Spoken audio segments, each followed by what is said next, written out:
God kwel Werner of Israel.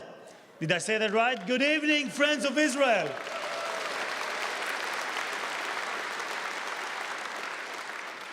You know, I will make it very brief, but I have to recognize, first of all, the leader of the Friends of Israel in the Norwegian parliament, Mr. Hans Frederick Gruven.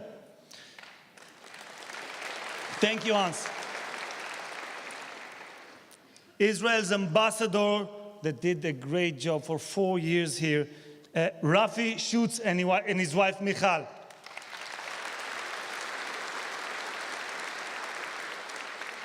The International Christian Embassy of Jerusalem, Mr. Eric Daniel Hansen, for your long time support, sponsoring to promote Israel culture in Norway, including this great celebration. Thank you. Josh Reinstein, who runs the Israel Christian Allies Foundation, and of course, last but not least, the fantastic leadership of MIF, especially Bent and Conrad and their team, without whom none of this would have happened. Thank you all.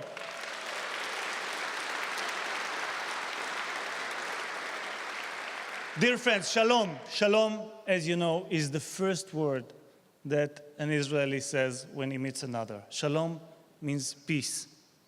And indeed, we have yearned for peace since ever, really. I was born in a war zone 42 years ago. 3 years before I was born, we had the Yom Kippur War, the 1973 war that was one of the most difficult challenges the state of Israel has ever known. When I turned 6, we had the first Lebanon War. When I turned 15, we had the first Gulf War. We had some very funny moments there with the gas masks on our faces with our grandparents and our parents in the nights. Yeah, it was amusing. So you can understand why when I turned 17, and it was 1993, and the Oslo Accords were signed, we had a lot of hope. We hoped that finally, eventually, after we didn't know one day of peace since the state was established with our entire neighbors, we will have it. And basically what we said, what the Israeli government said to the Arabs, you know what? You want to rule yourselves? Go ahead, do it. Run your own parliament, run your own government, have your own judicial system, police system, education system. We gave them their territories, we gave them uniforms, guns. What did we get instead? Buses exploding, restaurants, coffee shops, shopping malls. We have experienced a wave of terror that we have never known before. Yes, we had terror for many, many years, but it escalated to levels we did not know. Not many Israelis know that, but prior to 1993, we didn't have one suicide bomber in Israel. Ever since, we can count them by the hundreds. The victims too. And then you might expect that the Israelis are clever, you know, they are the startup nation, they probably learned the lesson. And then came 2005, in which we have disengaged from the Gaza Strip, saying, as Prime Minister back then, Ariel Sharon said, you know what, we have to end the occupation on Gaza. Some expected that Gaza would become the Singapore of the Middle East. They have a beautiful strip by the shore. They will build hotels. They will invest in education, healthcare, and whatever a normal people who wants to live does, right? We took the soldiers out. We took the settlers out. We took 3 generations of people that were born there and raised the desert and flourished it, thrown them out of their houses, because in the Jewish homeland you can do that to Jews, unfortunately. What did we get instead? Did we get peace? We got tunnels underneath our villages and missiles that would go further and further and kill more and more Israelis. My friends, we want peace. We need peace. But in order to achieve it, we need another side that has the willing and the political stability to maintain peace. And I'm sorry, but we have none. What we see on the other side is a struggle between two powerful bodies. On the one hand, Hamas, which clearly we would all agree is totally devoted to the destruction of Israel and to the killing of as many Jews as possible. It's written in their covenant, and they don't only say it, they demonstrate it by deeds.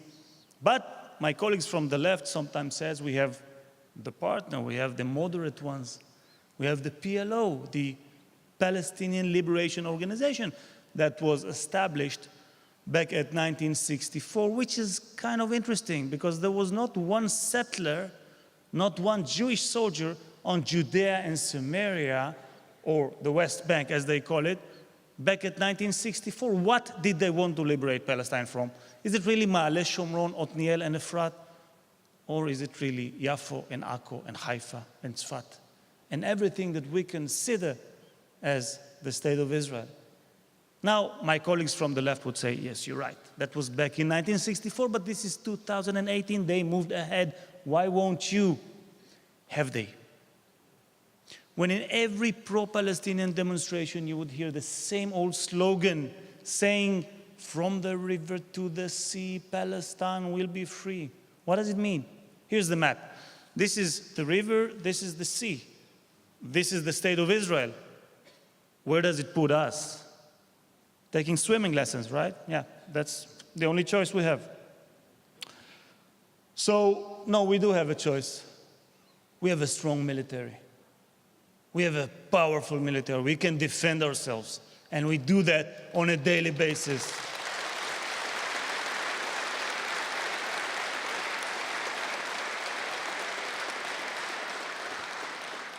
Now, what does it take to bring peace? Because let me tell you, and this may sound as a surprise, peace is not only achievable, peace is inevitable, based on two major pillars. One is education, and the second is economy. This is how we can build bridges between us. And how do you do that? When I say education, the incitement to terror has to stop. The paying of salaries and bonuses, even to the slaughterers of 3-month-old Hadass Fogel in her bed, to terrorists, has to stop. The glorification of terrorists and the naming of streets and buildings like the government building in Ramallah, the government building, not just a small alley, is named after Yahya Ayash, aka the engineer, al-Muhandis, who is responsible for the killing of more than 100 Israeli women and children, Holocaust survivors, and innocent men. This is who they name the government building after. This has to stop.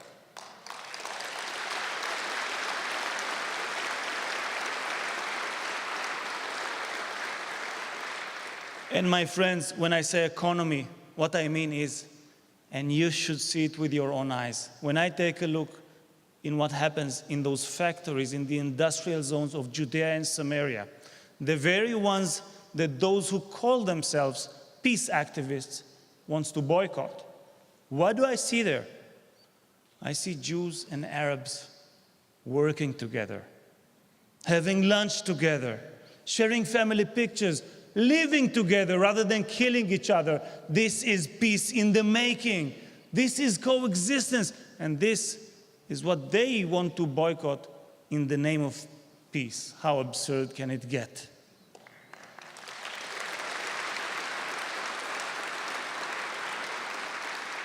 My friend, as my colleague Anat Berko mentioned, we have tremendous respect for the decision of American President Donald Trump to move the American embassy to Jerusalem, and we respect something else about him.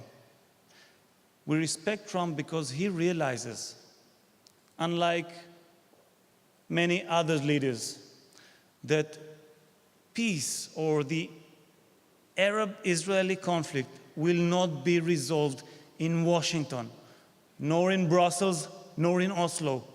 It will only be resolved by the Israelis and the Arabs on the land.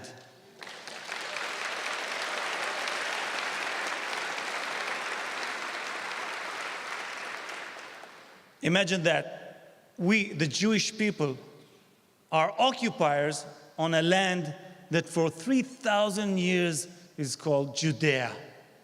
Does it get any more absurd? This is the cradle of our history. This is where we were created as a people. This is where the Hebrew language was heard for the first time in the world, in the history. We are back home. We are back to our homeland after 2,000 years of forced exile in which we have dreamed year after year, from Morocco to Baghdad to Russia to Poland to Norway. The same dream. Next year in Jerusalem. Next year in Jerusalem. Well, we are back to Jerusalem, never to leave again.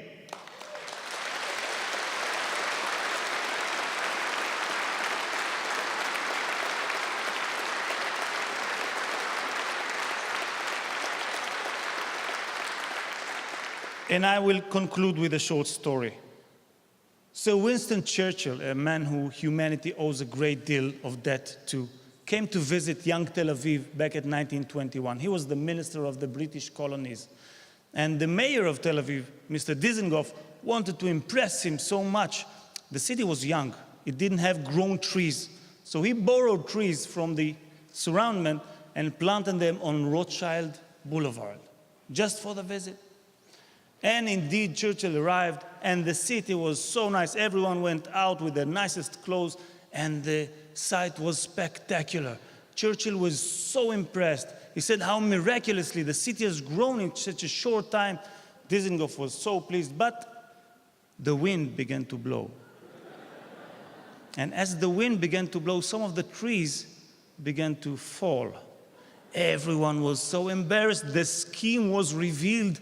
Of course, Dizengoff didn't know where to put himself, but Churchill patted him on his shoulder and said, "My dear Mr. Dizengoff, without roots, nothing will grow here. And God, have we grown since, thanks to our roots, thanks to our legacy, thanks to our history, and thanks to you, friends.